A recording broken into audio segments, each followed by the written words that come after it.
L'assistanat, une histoire frauduleuse. Les gens se trompent.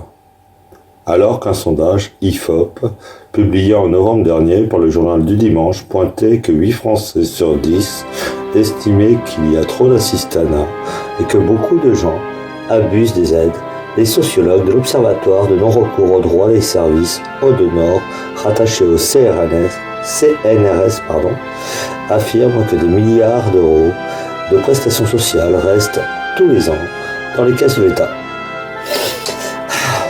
faute d'être réclamés par leurs bénéficiaires.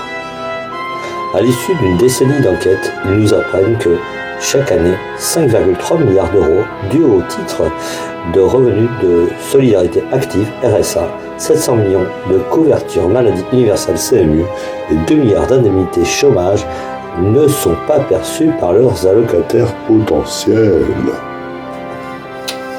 À côté, les 4 milliards imputables aux fraudeurs font pâle figure.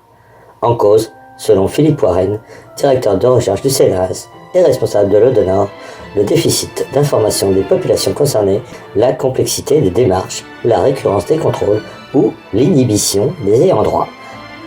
À force de stigmatisation et de soupçons, beaucoup choisissent de ne rien demander. Mais, promis juré, cela va changer.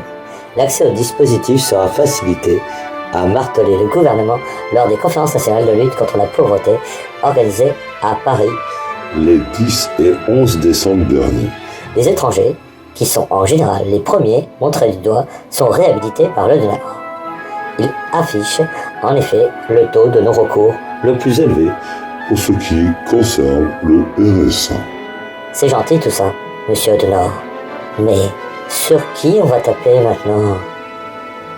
Bon, c'était un message de Cosette. Merci, Cosette.